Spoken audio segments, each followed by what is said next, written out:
Welcome back to part 4 of the 700cc powered 4x4 buggy build. In today's episode, I'm setting up the 4x4 drivetrain and I'm working on the front suspension. So basically, I'm going to cut most of this stuff off and redo it to my liking. I mean, there's nothing really wrong with it. I just feel like it'd be a bottleneck in the future. So I'm going to get that figured out. I'm going to get the clutching figured out. And this thing should be a complete roller by the end of this episode. I mean, it already is a complete roller, but you know what I mean. So yeah, with that being said, let's go ahead and get right to the video.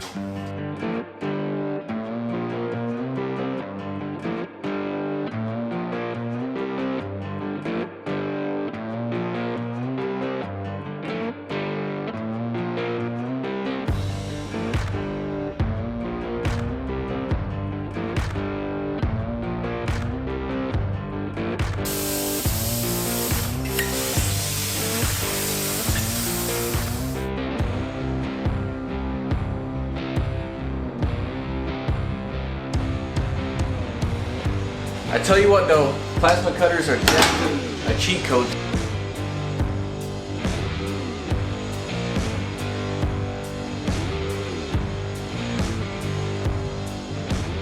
Alright guys, so that is all the scrap metal I cut off the buggy. Just wanted to show you guys so you can visualize it. It's quite a lot, so yeah, I would be saving time building my own frame from scratch, but this is just so fun. This is addicting. Guys, I gotta take a quick break to talk about today's sponsor, Bespoke Post.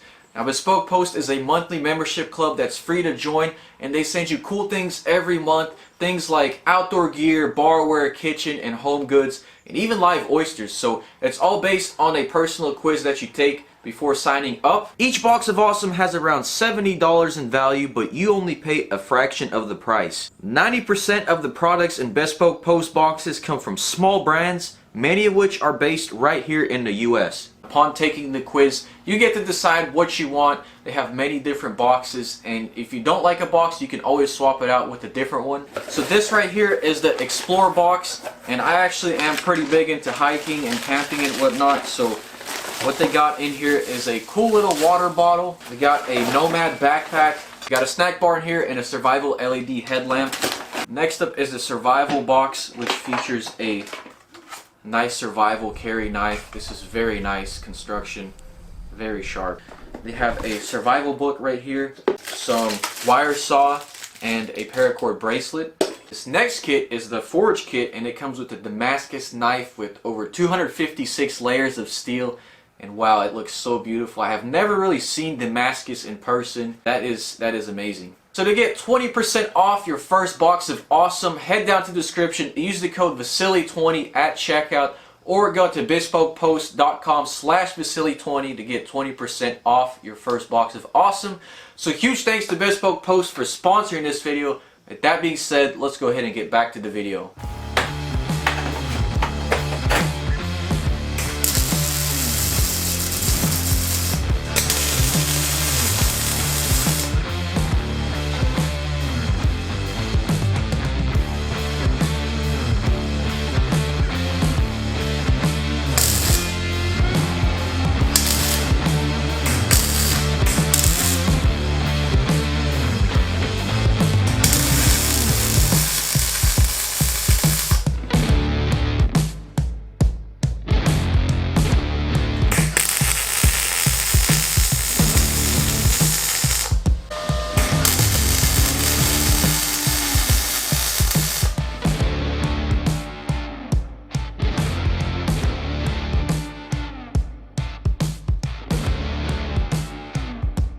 Alright guys, so I got the front diff mounted, it's nice and solid. Next up, I'm going to go ahead and redo this whole front bulkhead, cut this off, and then bring some bars up from here that go into here to catch our upper suspension arms.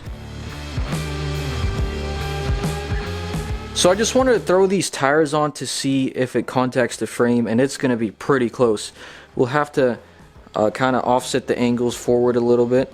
And I don't even know if I'm gonna run tires this big because these are gonna put a lot of load on these baby diffs, so I might step down in tire diameter. Who knows, we'll see.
So I got the bottom controller mocked up and I got my wheel on, and I'm just checking to see if it does hit the frame, and it actually doesn't, which is very nice.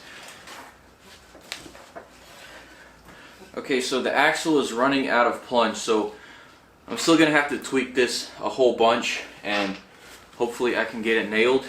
So now I'm gonna bend some tubes to go up to here to catch our upper A-arms, and then gotta make sure they're wide enough to basically catch our steering rack, if that makes any sense. Alright guys, so I got this tube bent out, and now we need to mirror it on this side, and it doesn't help that the frame is kind of crooked and unsymmetrical, but we'll try our best. We'll see how it goes, and it's important that this tube slants outwards to make this upper A-arm shorter than the lower one, and the reason why, it's for dynamic camber.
So I got the right side done, and it freaking looks sick. I added 7 degrees of negative caster and neutral camber, so I want to see how much travel there actually is now.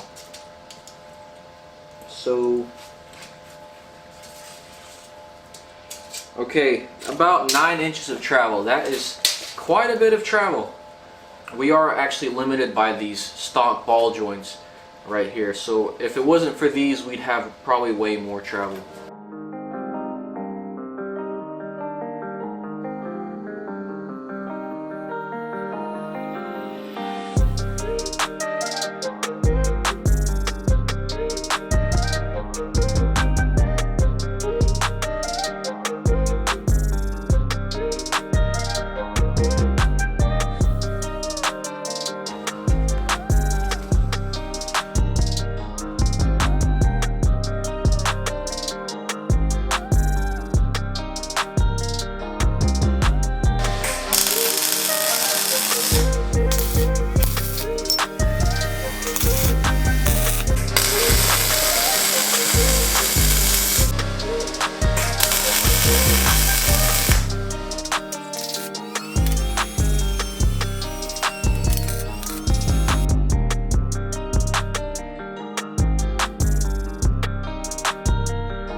Alright, so check that out guys. I got the front suspension figured out, and wow, does it look amazing.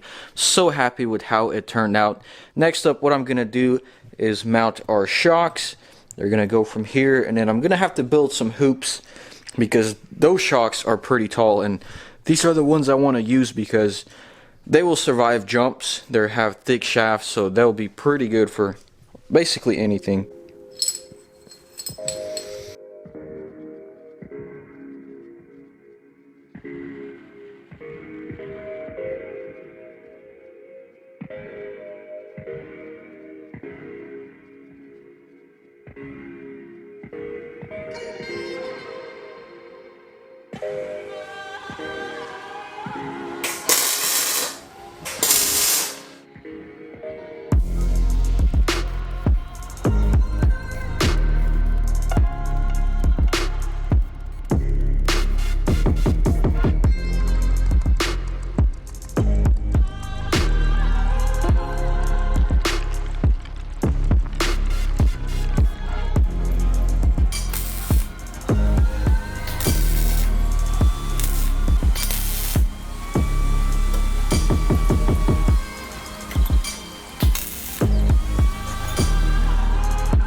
Alright guys, well I just been in full focus mode trying to get this front end looking sick, and I think we accomplished just that. It looks so amazing. I'm so glad. So I guess moment of truth now, we lower it down, see if there's any weird things going on and if it all cycles smoothly.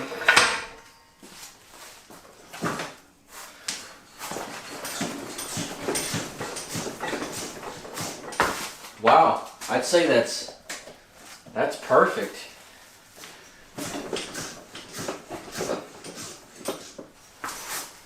Okay, so now I guess I'm gonna take the hot glue gun and glue all this stuff together, because I think that's how I want it.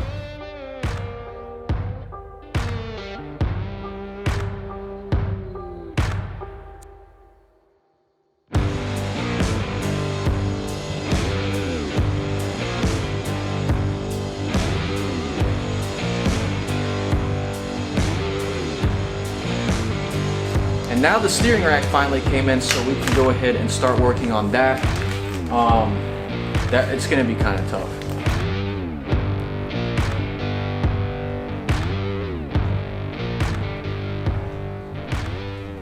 Alright guys, I'm extremely happy with how the front end came out. Of course, I plan on doing some gnarly stuff with this thing, so I had to make sure it's all beefy and it can actually withstand some decent sized jumps. I guess in future episodes we'll find out if these diffs will actually hold the power. I think they will, because the clutch, the CVT, it doesn't have a sudden like clutch dumping.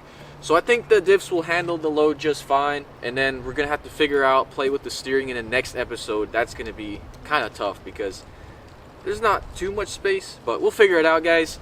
And then we'll figure out the drive shaft and the clutching. A lot of you guys chimed in about the whole reverse situation, which I appreciate. Turns out you can just swap to a newer wiring harness and CDI and all that stuff, and the engine will stop and run backwards, which is pretty neat.